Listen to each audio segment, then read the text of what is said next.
नमस्कार, मैं सुवर्णा। न्याय टीवी में आप सभी दर्शकों का स्वागत है। कोर्ट राउंडअप की खबरें अब विस्तार से। सुप्रीम कोर्ट ने कहा है कि यदि चेक पर हस्ताक्षर स्वीकार किया जाता है तो निगोशिएबल इंस्ट्रूमेंट्स एक्ट की धारा 139 के तहत ये अनुमान लगाया जाएगा कि कानूनी रूप से लागू करने योग्य ऋण के निर्वहन में चेक जारी किया गया था। इस तरह के अनुमान लगाए जाने पर आरोपी के लिए इसका खंडन करना अनिवार्य है। भारत के मुख्य न्यायाधीश एन.वी. रमन्ना, न्यायमूर्ति सूर्यकांत और न्यायमूर्ति ए.एस. बोपन्ना ने कहा, यह स्पष्ट है कि चेक पर हस्ताक्षर स्वीकार किए जाने पर धारा 139 के तहत एक अनुमान लगाया जाएगा कि चेक ऋण या देयता के निर्वहन में जारी किया गया था। 24 सितंबर 2021 से मेडिकल टर्मिनेशन ऑफ प्रेगनेंसी संशोधन अधिनियम 2021 लागू हो गया है। एमटीपी नियमों में परिभाषित कुछ श्रेणियों की महिलाओं के लिए ये संशोधन अन्य बातों के साथ साथ medical termination of pregnancy act की धारा 3 को संशोधित करता है, जो गर्भावस्था के मेडिकल टर्मिनेशन की ऊपरी सीमा को वर्तमान 20 सप्ताह से बढ़ाकर 24 सप्ताह कर रहा है। इन कैटेगरी में रेप पीड़िताओं सहित कमजोर महिलाएं शामिल होंगी। संशोधन विधेयक इस साल 16 मार्च को संसद द्वारा पारित किया गया था।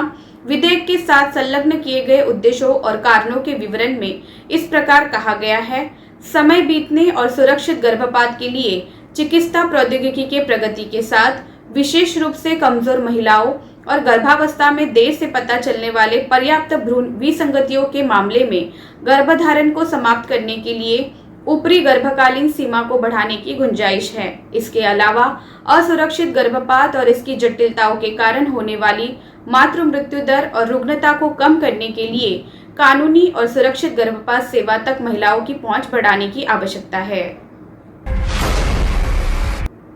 सुप्रीम कोर्ट की महिला अधिवक्ताओं द्वारा रविवार को सुप्रीम कोर्ट के मुख्य न्यायाधीश और अन्य न्यायाधीशों के सम्मान में आयोजित सम्मान समारोह में बोलते हुए भारत के मुख्य न्यायाधीश एन.वी. रमन्ना ने कहा कि न्यायाधीशों को अदालतों के भौतिक रूप से खुलने से कोई समस्या नहीं है और उम्मीद जताई कि दशहरे के बाद अदालतों की फिजिकल सुनवाई फिर से शुरू होगी। सीजेआई ने कहा, मुझे इससे कोई समस्या नहीं है, यहाँ तक कि महामारी के समय भी मैं तैयार था। अधिकांश वकील किसी भी कारण से इसे फिजिकल सुनवाई पसंद नहीं कर रहे हैं। वरिष्ठ वकीलों के कुछ सवाल हैं, लेकिन युवा और अन्य वकील आने को तैयार हैं। मुख्य न्यायाधीश एन.वी. रमन्ना ने कार्ल मार्क्स के विचारों से प्रेरित होकर टिप्पणी की कि दुनिया की महिलाओं को एकजुट होना चाहिए, क्योंकि उनके पास खोने के लिए कुछ भी नहीं है, लेकिन जंजीरें तोड़ना जरूरी है। उन्होंने कहा कि महिलाओं को 50% आरक्षण की मांग करनी चाहिए, परोपकार के रूप में नहीं बल्कि अधिकार के रूप में। उन्होंने हजारों वर्षों से महिलाओं के दमन को स्वीकार करते हुए कहा कि अब समय आ गया है कि हमें सर्वोच्च न्यायालयों और अन्य अधीनस्थ न्यायालयों में इस लक्ष्य को महसूस करना चाहिए और उस तक पहुंचना चाहिए।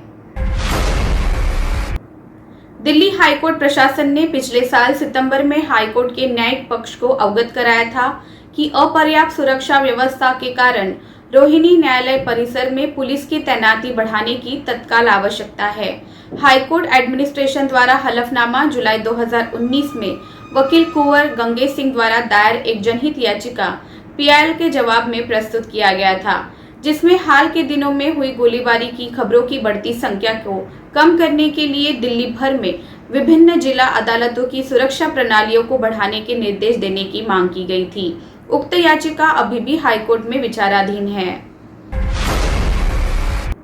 दिल्ली हाईकोर्ट ने एक वकील द्वारा दायर एक याचिका पर नोटिस जारी किया है, जिसमें आरोप लगाया गया है कि उसके ससुराल वालों के कहने पर उसके मोबाइल फोन और इंटरनेट डिवाइस को निगरानी में रखा गया और जिन्हें सरकार की वैध अनुमति के बिना इंटरसेप्ट किया जा रहा था। न्यायमूर्ति योगेश खन्ना ने केंद्र पुलिस आयुक्त और एमटीएनएल से 16 दिसंबर 2021 तक जवाब मांगा। याचिका में केंद्रीय जांच ब्यूरो सीबीआई को उनके द्वारा की गई शिकायतों के अनुसार जांच करने और कानून के अनुसार मामले में मुकदमा चलाने का निर्देश देने की मांग की गई है। याचिकाकर्ता का ये मामला है कि मामले में विवरण मांगने के लिए एक आरटीआई दाखिल करने के बावजूद कोई पर्याप्त प्रतिक्रिया नहीं मिली। राजस्थान हाईकोर्ट ने बिना विवाह के एक साथ रहने का निर्णय करने वाले प्रेमी युगलों के जीवन और स्वतंत्रता की सुरक्षा को लेकर निरंतर चली आ रही कानूनी बहस को आगे बढ़ाते हुए अहम आदेश में कहा है कि नैतिकता और कानून में विरोधाभास होने की स्थिति में भी नागरिकों को उनके संविधान प्रदत्त जीवन और स्वतंत्रता की सुरक्षा के अधिकार से वंचित नहीं किया जा सकता। जस्टिस डॉक्टर पुष्पेंद्र सिंह भाटी ने सुप्रीम कोर्ट ऑफ इंडिया और हाल ही में राजस्थान हाईकोर्ट द्वारा पारित सभी आदेशों पर विचार करते हुए साफ कर दिया कि भारत के संविधान का अनुच्छेद 21 जीवन और स्वतंत्रता की सुरक्षा की गारंटी देता है और सार्वजनिक नैतिकता को संवैधानिकता नैतिकता पर हावी होने की अनुमति नहीं दी जा सकती, खासकर तब जीवन और स्वतंत्रता की सुरक्षा के अधिकार की कानूनी वैधता सर्वोपरि है। एकल पीठ ने याचिकाकर्ताओं के प्रतिवेदन पर पुलिस को संभावित खतरे का आकलन करते हुए आवश्यक होने पर सुरक्षा उपलब्ध करवाने के निर्देश दिए।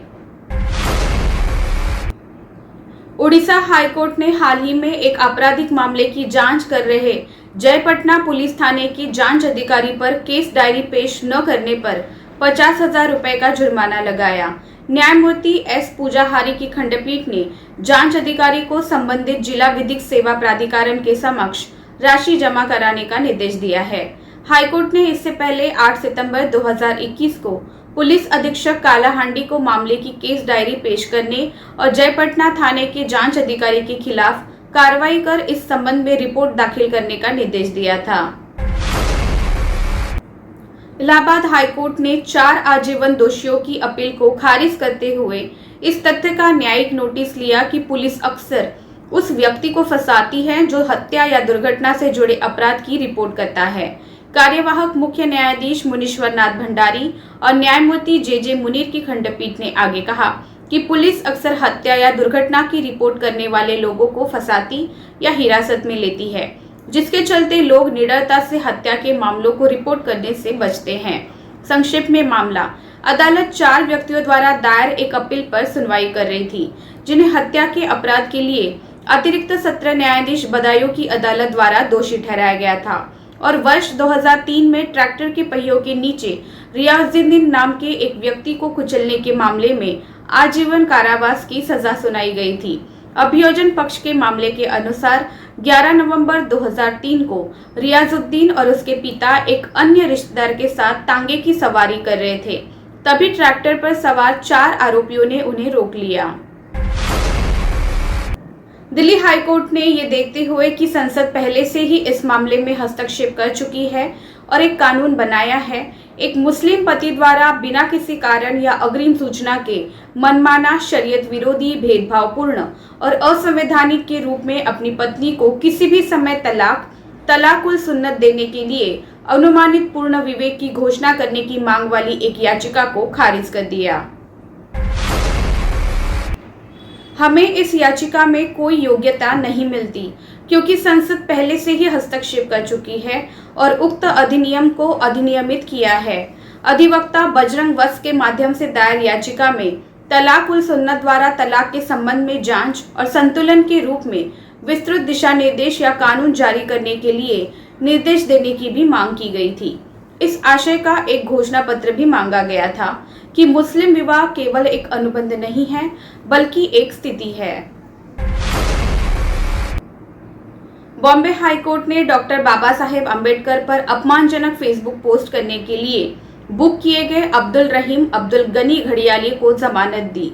अदालत ने गिरफ्तारी से सुरक्षा प्रदान की और एपीपी ने प्रस्तुत किया कि जब तक ये सुनिश्चित नहीं हो जाता है कि ये आवेदक का फर्जी अकाउंट है या नहीं, उसे सुरक्षा से वंचित करना उचित नहीं होगा। न्यायमूर्ति संदीप के शिंदे की खंडपीठ ने हालांकि जांच अधिकारी को आपत्तिजनक पोस्ट के आगे प्रसार को रोकने के लिए आवेदक के फेसबुक अकाउंट को ब्लॉक करने के लिए कदम उठाने का निर्देश दिया। फिलहाल बस इतना ही। अन्य खबरों के लिए जुड़े रहिए न्याय टीवी के साथ। नमस्कार।